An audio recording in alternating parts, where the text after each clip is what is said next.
അസ്സലാമു അലൈക്കും വറഹ്മത്തുള്ളാ. പ്രിയപ്പെട്ട വിദ്യാർത്ഥികളെ, രക്ഷിതാക്കളെ, ഇന്ന് നമ്മൾ പഠിക്കാൻ പോകുന്നത് ഈ വർഷത്തെ രണ്ടാം ക്ലാസ്സിലെ ദുറൂസിന്റെ പുതിയ മോഡൽ ചോദ്യപേപ്പറാണ്. ഇൻഷാ അള്ളാ എങ്ങനെയാണ് ഓരോ പാഠഭാഗത്തു നിന്നും ചോദ്യം വരിക, അപ്പൊ ഏതൊക്കെ രൂപത്തിൽ ഏതൊക്കെ പാഠഭാഗത്തു നിന്നും നമ്മൾ പഠിക്കണം, ഓരോ പാഠഭാഗത്തിലെയും ഏതൊക്കെ ഭാഗമാണ് ഇമ്പോർട്ടന്റ് എന്നുള്ളതൊക്കെ നമുക്ക് ഈ ചോദ്യം നോക്കുന്നതോട് മനസ്സിലാവും കേട്ടോ. ഇൻഷാ അള്ളാ നമുക്ക് ചോദ്യത്തിലേക്ക് കടക്കാം. ഫസ്റ്റത്തെ ചോദ്യം നോക്കി, യോജിപ്പിക്കാം.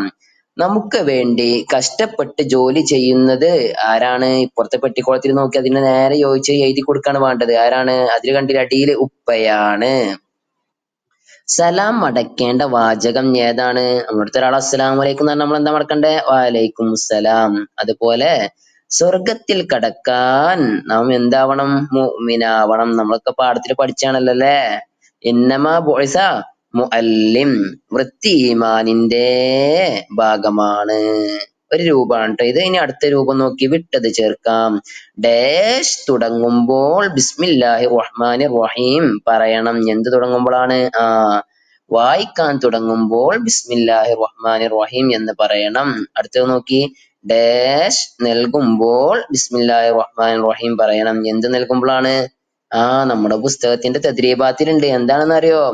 സ്വതക്ക നൽകുമ്പോൾ ബിസ്മില്ലാഹിർ റഹ്മാനിർ റഹീം എന്ന് പറയണം. അതുപോലെ തന്നെ അടുത്ത ക്വസ്റ്റ്യൻ ആണ്, ഉത്തരം എഴുതുക. വായന തുടങ്ങുമ്പോൾ എന്ത് ചൊല്ലണം? എന്താ ചൊല്ലണ്ടോ? ബിസ്മില്ലാഹിർ റഹ്മാനിർ റഹീം. അടുത്ത ക്വസ്റ്റ്യൻ നോക്കി, ഇമാം ഷാഫിഈന്റെ ഉസ്താദിന്റെ പേര് എന്ത്? ഇമാം ഷാഫി റളിയല്ലാഹുവിന്റെ ഉസ്താദിന്റെ പേരെന്താണ്? നമ്മൾ പഠിച്ചാണല്ലേ, ഇമാം മാലിക് റളിയല്ലാഹു അൻഹു. സത്യം എന്നാൽ എന്ത്? അടുത്ത ക്വസ്റ്റ്യൻ, സത്യം എന്നാൽ എന്ത്? ഒരു കാര്യം ഉള്ളത് പോലെ പറയലാണ് സത്യം പറയൽ. നഖം നീട്ടി വളർത്തിയത് കാരണം എന്താണ്? അതിന്റെ അടിയിൽ ആര് വസിക്കും? രോഗാണുക്കള് വസിക്കും. ഇതൊക്കെ നമ്മൾ പഠിച്ചതാണല്ലേ. ഇതിൽ തന്നെ ചില ക്വസ്റ്റ്യന് കഴിഞ്ഞ അർദ്ധവാർഷിക പരീക്ഷയിലൊക്കെ എന്തായിട്ടുണ്ട്? ചോദിച്ചിട്ടുണ്ട്. ഇനി അടുത്തൊരു സ്റ്റെപ്പാണ്, അഥവാ ഈ എക്സാമിന് വരുന്ന രണ്ടെണ്ണം വീതം എഴുതുക. രണ്ടെണ്ണം വീതം എഴുതാം. ഒന്നാമത്തെ ക്വസ്റ്റ്യൻ, മിസ്വാക്ക് ചെയ്യുന്നതിന്റെ ഗുണങ്ങൾ. അതിൽ നിന്ന് രണ്ടെണ്ണം എഴുതാൻ നമ്മുടെ പുസ്തകത്തിലുണ്ടല്ലോ, പാഠത്തില്. അതുപോലെ നേരത്തെ ഉറങ്ങിയാലുള്ള ഗുണങ്ങൾ, അതിൽ നിന്ന് രണ്ടെണ്ണം എഴുതാന്. ഒരു പക്ഷെ ഇനി വരുന്ന എക്സാമിന് വൈകി ഉറങ്ങിയാലുള്ള ദോഷങ്ങളാവും, അതുപോലെ നേരത്തെ ഉണർന്നാലുള്ള ഗുണങ്ങൾ എഴുതാനാവും. ആ രൂപത്തിലൊക്കെ ആവാം. അപ്പൊ അതൊക്കെ പഠിക്കണം. ഇതൊക്കെ അതിന്റെ ഒരു മാതൃക എന്നുള്ളതാണ്. അപ്പൊ ഈ രൂപത്തിലുള്ള ക്വസ്റ്റ്യൻസ് ആണ് വരിക. അപ്പൊ അങ്ങനെ വരുന്ന പോയിന്റുകളൊക്കെ എന്താവണം? നമ്മൾ പഠിക്കണം. അടുത്ത ക്വസ്റ്റ്യൻ ആണ്, ഉത്തരം എഴുതാം. ബിസ്മി കൊണ്ട് തുടങ്ങിയാൽ അകന്നു പോകും ആര്? ബിസ്മി കൊണ്ട് തുടങ്ങിയാൽ ആരാ അകന്നു പോകുക? നമ്മൾ പഠിച്ചുകൊള്ളല്ലേ, ശൈത്താൻ അകന്നു പോകും.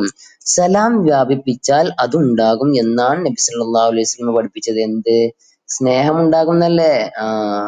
നഖം മുറിക്കാൻ ഉത്തമമായ സമയം ഏത്? ഏതാണ് നഖം മുറിക്കാൻ ഉത്തമമായ സമയം?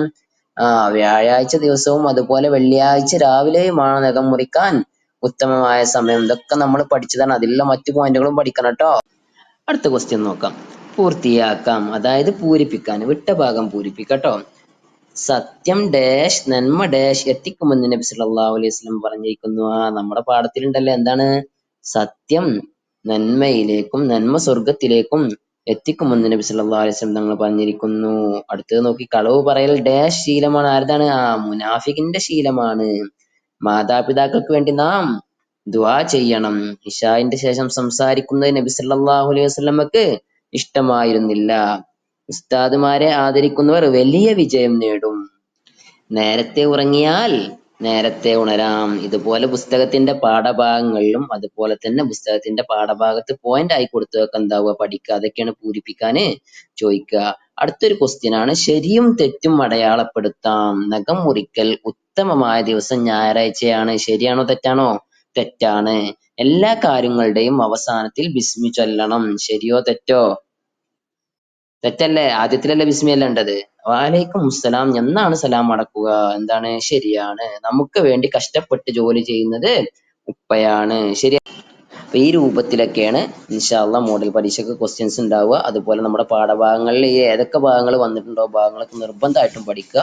അള്ളാഹു നമുക്ക് അർഹമായ വിജയം നൽകട്ടെ. ഇൻഷാ അള്ളാ ബാക്കി പേപ്പറൊക്കെ ഇൻഷാ അള്ളാ ഉടനെ അപ്ലോഡ് ചെയ്യുന്നതാണ്. അസ്സലാമു അലൈക്കും.